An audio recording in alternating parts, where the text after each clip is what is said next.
పెట్టే పెట్టే చేయికి ఆసర లేకపోతే తినే కడుపుకు కూడా తృప్తి ఉండదు. కానీ దుర్మార్గం ఏంటంటే 7-8 నెలల నుండి కనీసం వాళ్ళకి జీతాలు ప్రభుత్వం ఇప్పటివరకు చెల్లించడం లేదు. వాళ్ళకి ఇచ్చే జీతం ఎంతయా అంటే 2,000-3,000 రూపాయలు. మధ్యాహ్న భోజన సిబ్బందికి ఇచ్చే జీతం ఎంత అంటే 2,000 రూపాయలు, 3,000 రూపాయలు. ఆ 2,000 రూపాయలు, 3,000 రూపాయలు ఇచ్చేటువంటి పరిస్థితి కూడా ఈరోజు రాష్ట్రంలో లేదా? ఇంత దుర్మార్గమా? ఎంత అవుతుందండి వాళ్ళకి చెల్లించడానికి? ఎంత ఖర్చు అవుతుంది? 5-10 కోట్లు కూడా కావు. కానీ 8 నెలల నుండి చిల్లి గవ్వ కూడా వాళ్ళకి చెల్లించడం లేదు. ఈరోజు ప్రాథమిక పాఠశాలల్లో ఉన్నటువంటి విద్యార్థులకు మధ్యాహ్న భోజనం మీద ఖర్చు పెట్టేది 5 రూపాయలు, హై స్కూల్లో పిల్లలకు ఖర్చు పెట్టేది 7 రూపాయలు. ఈ 5 రూపాయలతోని 7 రూపాయలతోని వాళ్ళు అన్ని సరుకులు కొని వాళ్ళు భోజనం వండి ప్రతిరోజు ఒక లీవ్ కూడా తీసుకోకుండా వాళ్ళు ప్రతిరోజు అక్కడ వంటలు వండి పిల్లలకు భోజనం పెట్టాలి. కానీ చివరికి ఏమవుతుందంటే వాళ్ళ ఇంటికి పోయి వాళ్ళు కడుపులు మార్చుకోవాలి. ఇది వాస్తవ పరిస్థితి. ప్రభుత్వం చెల్లించేది ఒక కోడిగుడ్డుకు 5 రూపాయలు. కానీ వాస్తవానికి ఈరోజు కిరాణం పోతే ఎక్కడన్నా 5 రూపాయలకు వస్తున్నాయి కోడిగుడ్లు? మినిమం హోల్సేల్ ధరనే ఈరోజు 6 రూపాయలు ఉన్నది, రిటైల్ ధర 6.5-7 రూపాయలు ఉన్నది. అటువంటి దగ్గర 5 రూపాయలు చెల్లించుకుంటూ ఈరోజు వాళ్ళ కనీస జీతం కూడా చెల్లించకపోతే వాళ్ళు ఎట్లా బతకాలి? వాళ్ళ పిల్లలు ఎట్లా బతకాలి? వాళ్ళ పిల్లలు పాఠశాలకు పోతుంటే పుస్తకాలు ఎట్లా కొనియాలి? వీళ్ళు కనీస సోయి ఉండాలి. అదేవిధంగా మోడల్ స్కూళ్ళలో ఉన్నటువంటి టీచర్స్ సంగతి అయితే ఇంకా ఘోరంగా ఉన్నది. 9 నెలల నుండి వాళ్ళకి జీతాలు, ఈ నెల జీతం 8 నెలల నుండి ఈ నెల జీతం వచ్చే నెల ఇస్తూ ఉన్నారు. 9 జిల్లాల్లో ఉన్నటువంటి మోడల్ స్కూల్ టీచర్లకైతే ఇప్పటికి జీతాలు రాలేదు. సిద్దిపేట, సిరిసిల్ల, నిజామాబాద్, సంగారెడ్డి, రంగారెడ్డి, వికారాబాద్, వనపర్తి, పెద్దపల్లి ఈ జిల్లాలు ఇప్పటివరకు జీతాలు కూడా రాలేదు. ప్రతి నెల కూడా ఒక నెల జీతం పెండింగ్ పెడుతూ వస్తున్నారు. ఉదాహరణకి జనవరి నెల జీతము ఫిబ్రవరి 16వ తేదీ ఇచ్చిండు, ఫిబ్రవరి నెల జీతము మార్చి 27వ తేదీ ఇచ్చిండు, మార్చి నెల జీతం ఏప్రిల్ 6వ తేదీ ఇచ్చిండు, ఏప్రిల్ నెల జీతం మే 9వ తేదీని ఇచ్చిండు, మే నెల జీతం జూన్ 11వ తేదీని ఇచ్చిండు. ఇక మళ్ళీ మీరు 1వ తారీఖు మేము జీతం ఇస్తున్నాం అని చెప్పుకోవడానికి కొంచెమన్నా మీరు ఆలోచన చేయాలి. కొంతమందికి మాత్రమే ఈరోజు 5వ తారీఖు లోపు జీతాలు వస్తున్నాయి. అనేక మందికి మళ్ళీ 8వ తేదీ, 10వ తేదీ, 15వ తేదీ కూడా జీతం ఇస్తున్నారు. కొంతమందికి అయితే ఈ నెల జీతం ఇంకో నెల ఇస్తున్నారు. కొంతమందికి అయితే 7 నెలల నుంచి 8 నెలల నుంచి అసలు జీతాలే లేవు. ఎస్సీ ఎస్టీ హాస్టల్లో, బీసీ హాస్టల్లో ఉండేటువంటి అవుట్ సోర్సింగ్ సిబ్బంది యొక్క పరిస్థితి దయనీయంగా ఉన్నది. 8 నెలల నుంచి చిల్లి గవ్వ ఇప్పటివరకు చెల్లించలే ప్రభుత్వం. మరి దాని సంగతి ఏందో ఒకసారి ప్రభుత్వం ఆలోచించాల్సిందిగా ఈ సందర్భంగా నేను కోరుతా ఉన్నాను. ప్రైవేటు వాళ్ళు శ్రమ దోపిడీ చేస్తే సరే అది జరుగుతున్నదే అని చెప్పేసి మనం అనుకోవచ్చు. కానీ ప్రభుత్వమే శ్రమ దోపిడీ చేస్తూ ఉంటే దీని గురించి తప్పకుండా అందరం కూడా ఆలోచించాల్సినటువంటి అవసరం ఉన్నది. కనీస వేతనము చెల్లించాల్సినటువంటి బాధ్యత ప్రభుత్వం మీద ఉంటుందండి. కానీ మధ్యాహ్నం భోజనం వండించుకొని 100 మంది విద్యార్థులకు 3,000 రూపాయలు చెల్లిస్తూ ఈరోజు కనీస వేతన చట్టాన్ని కూడా ఈరోజు విస్మరించి తుంగలో దొక్కినటువంటి ప్రభుత్వం మరి ఈ ప్రభుత్వం కాదా అని చెప్పి ఈ సందర్భంగా మేము అడుగుతా ఉన్నాము. మరి అదేవిధంగా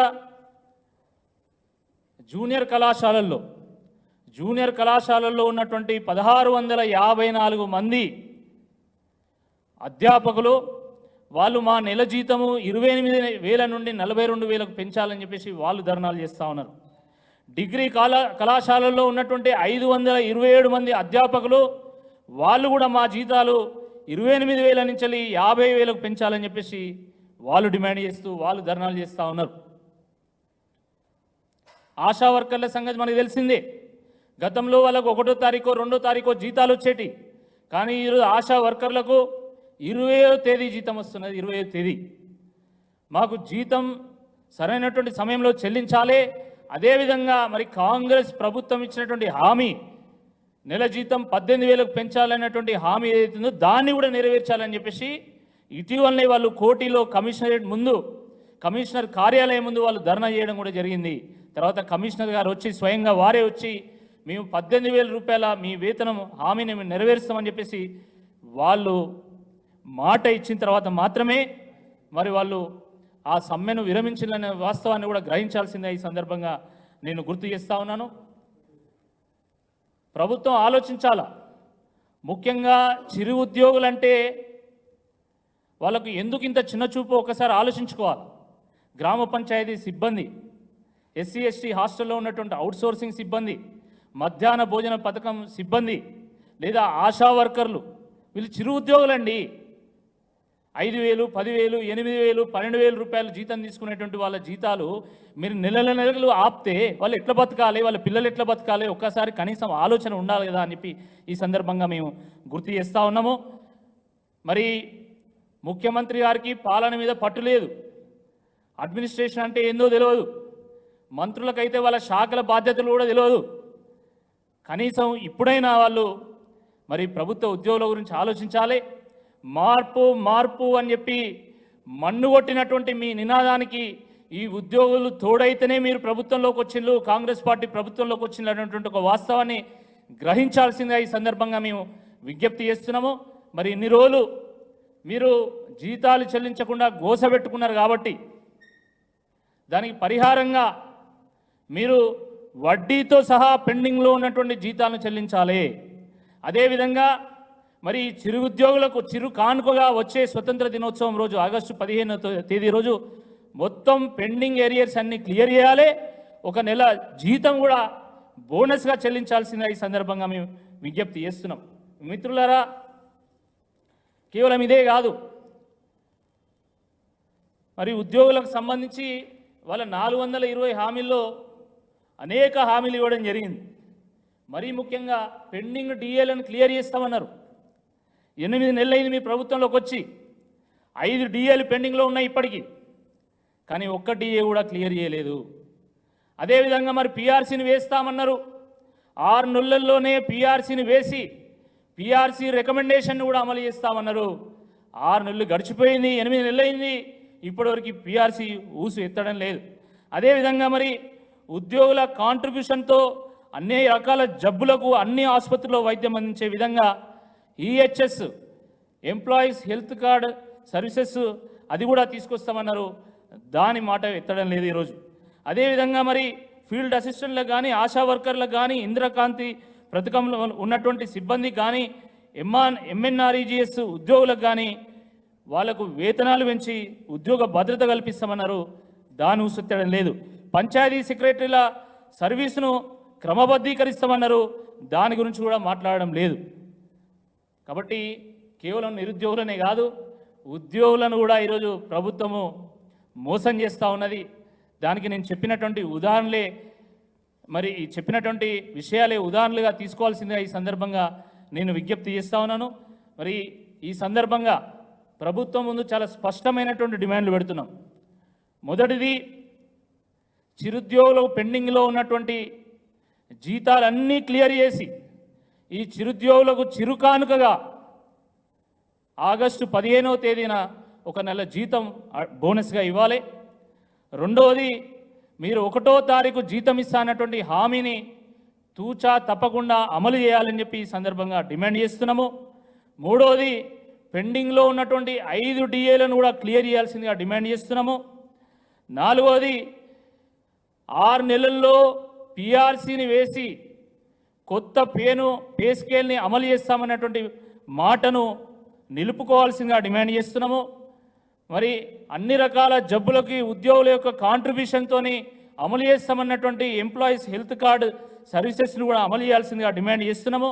మరి గెస్ట్ లెక్చరర్స్ కానీ లేదా ఫీల్డ్ అసిస్టెంట్లు కానీ ఆశా వర్కర్లకు కానీ ఇందిరాక్రాంతి పథకం కింద ఉన్నటువంటి వాళ్ళు కానీ లేదా మన్రేగా కింద ఉన్నటువంటి సిబ్బంది కూడా మీరు జీతాలు పెంచుతామన్నటువంటి హామీని కూడా మనం అమలు పరచాల్సిందిగా ఈ సందర్భంగా మేము డిమాండ్ చేస్తున్నాము. పాఠాలు చెప్పేటువంటి గురువుల యొక్క గౌరవాన్ని కాపాడాలి. ఆశా వర్కర్ల యొక్క ఆశలు నెరవేర్చాలి. ఆగమైనటువంటి కాంట్రాక్టు అవుట్సోర్సింగ్ ఉద్యోగులను ఆదుకోవాలి, మరి గ్రామ పంచాయతీ సిబ్బంది యొక్క గోసను తీర్చాలి, పారిశుద్ధ్య కార్మికులను కాపాడాలి, ఈ చిరుద్యోగుల యొక్క పెదవులపైన చిరునవ్వులు పూయించాలని చెప్పి ఈ సందర్భంగా మేము డిమాండ్ చేస్తున్నాము. తప్పకుండా మీరు హామీ నెరవేర్చితే సరే, లేకపోతే తప్పకుండా ఉద్యోగస్తుల విషయంలో కూడా మరి బీఆర్ఎస్ పార్టీ ఒక కార్యాచరణని ప్రకటించి ఉద్యోగస్తులతో కలిసి ముందుకు సాగుతాయని చెప్పేసి ఈ సందర్భంగా హెచ్చరిస్తాం. నా ప్రశ్న ఉంటే అడగవచ్చు.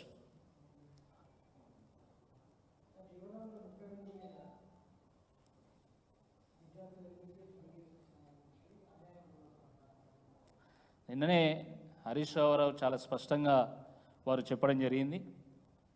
జీవో నెంబర్ 33 వల్ల ఈ తెలంగాణ వాళ్ళు స్థానికులు కాకుండా పోతా ఉన్నారు. పరిస్థితి చాలా దారుణంగా ఉన్నది. తాము కడుపులు మార్చుకుంటూ అయినా సరే పేద విద్యార్థుల యొక్క పేగులు ఎండిపోకుండా కాపాడేటువంటి ప్రయత్నం చేస్తూ ఉంటే ప్రభుత్వం వాళ్ళ మీద కనీసం కనికరం చూపడం లేదు.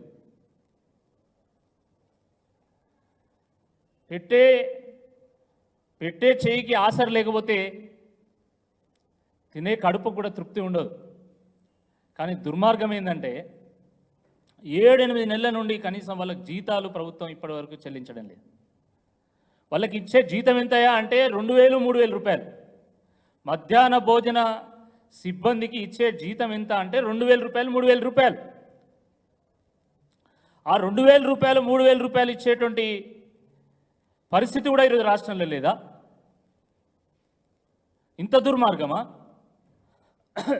ఎంత అవుతుందండి వాళ్ళకి చెల్లించడానికి? ఎంత ఖర్చు అవుతుంది? 5-10 కోట్లు కూడా కావు. కానీ 8 నెలల నుండి చిల్లి గవ్వ కూడా వాళ్ళకి చెల్లించడం లేదు.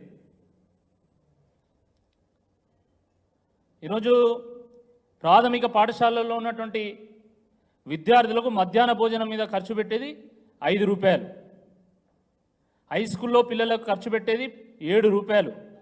ఈ 5 రూపాయలతో 7 రూపాయలతో వాళ్ళు అన్ని సరుకులు కొని వాళ్ళు భోజనం వండి ప్రతిరోజు ఒక లీవ్ కూడా తీసుకోకుండా వాళ్ళు ప్రతిరోజు అక్కడ వంటలు వండి పిల్లలకు భోజనం పెట్టాలి. కానీ చివరికి ఏమవుతుందంటే వాళ్ళ ఇంటికి పోయి వాళ్ళు కడుపులు మార్చుకోవాలి. ఇది వాస్తవ పరిస్థితి. ప్రభుత్వం చెల్లించేది ఒక కోడిగుడ్డుకు 5 రూపాయలు.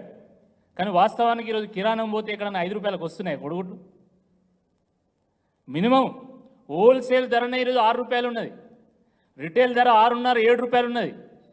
అటువంటి దగ్గర 5 రూపాయలు చెల్లించుకుంటూ ఈరోజు వాళ్ళ కనీస జీతం కూడా చెల్లించకపోతే వాళ్ళు ఎట్లా బతకాలి? వాళ్ళ పిల్లలు ఎట్లా బతకాలి? వాళ్ళ పిల్లలు పాఠశాలకు పోతుంటే పుస్తకాలు ఎట్లా కొనియాలి? వీళ్ళు కనీస సోయి ఉండాలి. అదేవిధంగా మోడల్ స్కూళ్ళలో ఉన్నటువంటి టీచర్స్ సంగతి అయితే ఇంకా ఘోరంగా ఉన్నది. 9 నెలల నుండి వాళ్ళకి జీతాలు, ఈ నెల జీతం 8 నెలల నుండి ఈ నెల జీతం వచ్చే నెల ఇస్తూ ఉన్నారు. 9 జిల్లాల్లో ఉన్నటువంటి మోడల్ స్కూల్ టీచర్లకైతే ఇప్పటికి జీతాలు రాలేదు. సిద్దిపేట, సిరిసిల్ల, నిజామాబాద్, సంగారెడ్డి, రంగారెడ్డి, వికారాబాద్, వనపర్తి, పెద్దపల్లి ఈ జిల్లాలు ఇప్పటివరకు జీతాలు కూడా రాలేదు. ప్రతి నెల కూడా ఒక నెల జీతం పెండింగ్ పెడుతూ వస్తున్నారు.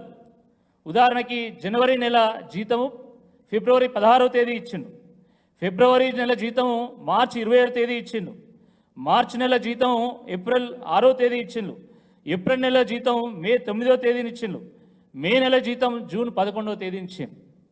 ఇక మళ్ళీ మీరు 1వ తారీఖు మేము జీతం ఇస్తున్నామని చెప్పుకోవడానికి కొంచెమన్నా మీరు ఆలోచన చేయాలి. కొంతమందికి మాత్రమే ఈరోజు 5వ తారీఖు లోపు జీతాలు వస్తున్నాయి. అనేక మందికి మళ్ళీ 8వ తేదీ, 10వ తేదీ, 15వ తేదీ కూడా జీతం ఇస్తున్నారు. కొంతమందికి అయితే ఈ నెల జీతం ఇంకో నెల ఇస్తున్నారు.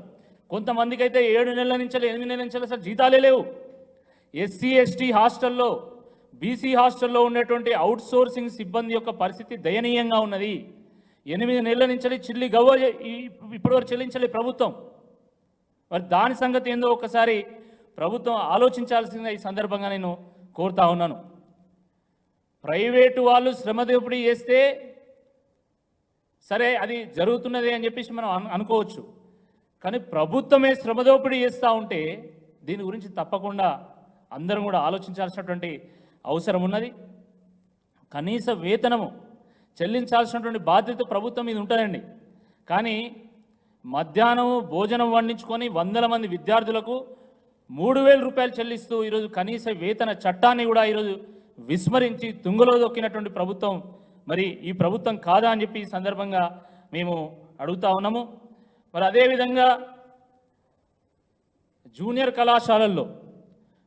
కళాశాలల్లో ఉన్నటువంటి 1,654 మంది అధ్యాపకులు వాళ్ళు మా నెల జీతము 28,000 నుండి 42,000కు పెంచాలని చెప్పేసి వాళ్ళు ధర్నాలు చేస్తూ ఉన్నారు. డిగ్రీ కళాశాలల్లో ఉన్నటువంటి 527 మంది అధ్యాపకులు వాళ్ళు కూడా మా జీతాలు 28,000 నుంచి 50,000కు పెంచాలని చెప్పేసి వాళ్ళు డిమాండ్ చేస్తూ వాళ్ళు ధర్నాలు చేస్తూ ఉన్నారు. ఆశా వర్కర్ల సంగతి మనకు తెలిసిందే. గతంలో వాళ్ళకు 1వ తారీఖు 2వ తారీఖు జీతాలు వచ్చేటి. కానీ ఈరోజు ఆశా వర్కర్లకు 20వ తేదీ జీతం వస్తున్నది. 20వ తేదీ మాకు జీతం